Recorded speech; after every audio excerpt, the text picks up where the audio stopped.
Hello and welcome back to the Nasty Metal Production channel grid YouTube, and welcome to another Friday review. And today I am reviewing the debut full-length album, and well, it's actually self-titled, from Midas, which was released both independently and through Remorse Records out of Greece on April 29th of this year. So, if you're familiar, or let's say not familiar with Midas, they are, of course, are based out of Detroit, Michigan, and have been around since 2018, releasing their debut demo in 2019 titled Solid Gold Heavy Metal. Then, of course, releasing the Still Hungry EP in 2019, and of course, in 2020, they released a compilation titled Demo Tapes, which I believe was released through Dying Victims Productions out of Germany. And so here we are with their debut full-length album. So without further ado, let me get into my overall thoughts on the self-titled debut full-length album from Midas. Let's get into it, folks.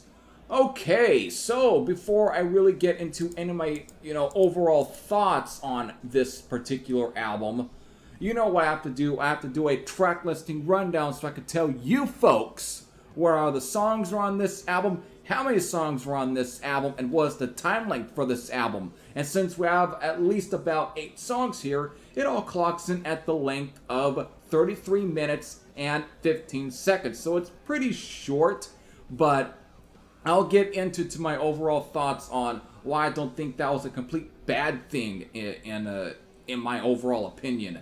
So, these 8 songs are beginning with Slaves to the Night, Nobody Gets Out Alive, Hellfire, Break the Chains, Eyes in the Cold, Hell Has Frozen Over, Running Scared, which is not a Uriah Heep cover, but to some that may be a good thing or a bad thing. Either way, I don't think it was that nearly of a bad thing. And so finally it ends with Golden Chariots. So there's your 8 songs. Now, since I was kind of familiar with Midas' sound, but upon, listening to their first, their first full-length album, all I gotta say is I think it was a pretty good idea on waiting at least definitely longer to really kind of, come up with at least a overall idea for the very first album, because what I remember of their demos, they were definitely a little bit on the raw side, but they definitely had a little bit of something to them. But I don't think it was fully, realized as I think it is on this album, because just from the opening overall riffs and just the overall song itself of Slave to the Night, you know that these guys really honed in on their craft a lot more better here. It's a lot more tighter sounding, and even just the overall vocals and the overall delivery, you can tell that they definitely seem to really realize their sound a lot better. And I think it just sounds really good. And just when you get into other songs here, like Nobody Gets Out Alive, and then in Hellfire and Break the Chains, you know that you're in for an entire ride, because there really isn't any sort of real slower song on the entire album, because of since how short this is. They hit you just 1-2 punches from song to song, and they don't let up at all. This is definitely more guitar driven. Everything's more upbeat. There's definitely some galloping kind of songs where they're definitely taking influences for at least, let's say, the new wave or British heavy metal movement, or even, let's say, other sort of non-British bands like Thin Lizzy, for example, which it's very apparent that they are definitely huge fans of Thin Lizzy, since they definitely play around at a lot of the overall twin guitar attacks at times, because I believe there's at least 2 guitar players, which is both the Joe Cupic. I'm recording. God damn it! Now I gotta edit that out.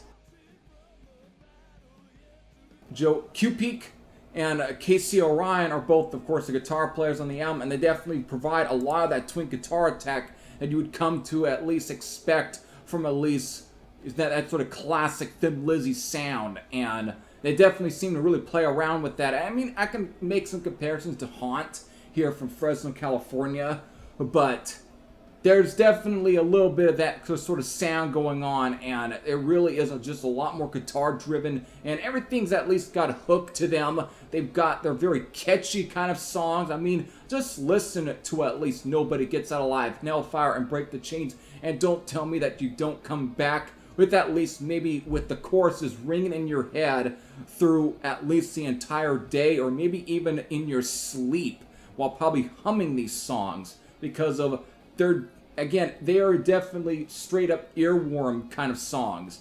And I think that's one of the main really great takeaways from this album for me, is that everything just sticks out at me a lot more in terms of the choruses and the lyrics, and just everything just has a more catchier, which makes it great because of it's more memorable. As far as really faster kind of songs, since for the most part everything's very mid-pace, but the song Running Scared is probably the more closest to a very faster paced song, where it kind of borders on being kind of primitive speed metal, but more in the new wave of British heavy metal fashion, like again the Iron Maiden, kind of sound, a little bit like that. Again, it's more so in that sort of vein, and I think again it comes out great. I think it actually works the title, and for some, it's probably a great idea that they came up with a more of original kind of, I guess, semi-song for a song title like Running Scared than, let's say, playing off like, let's say, like a cover, for example, like a Uriah Heep cover off Abominog, instead of that.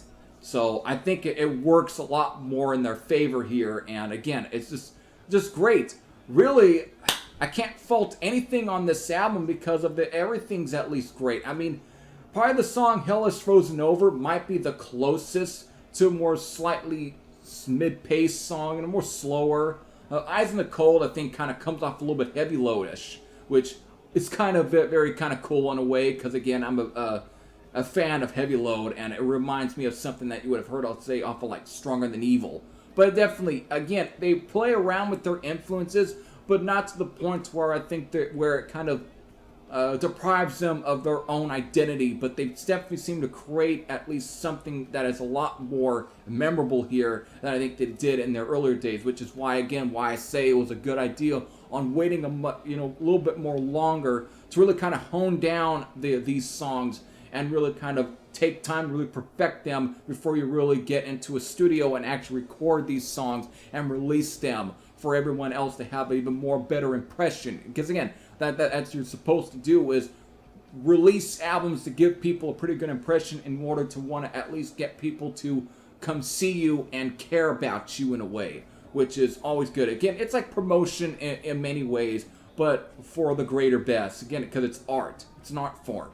So I think they did a really good job on really getting these songs down and making sure that they sound great, because there's really not a bad song on this entire album. Again, for 33 minutes and 15 seconds, this is one of the most fun and very entertaining 33 and 15 seconds I have had so far this entire year here. Again, I mean, we're in May. We're already May, and it's close to the end of May. And again, there's been some great 40-minute albums, some pretty decent, 50-minute albums, some good ones there, But as far as really shorter albums, there's been some good ones, but this one just left a really good impression on me, and I think it's a really good album from beginning to end. So that's all I'm going to leave it there. It's a very solid album from beginning to end. So there it is, folks.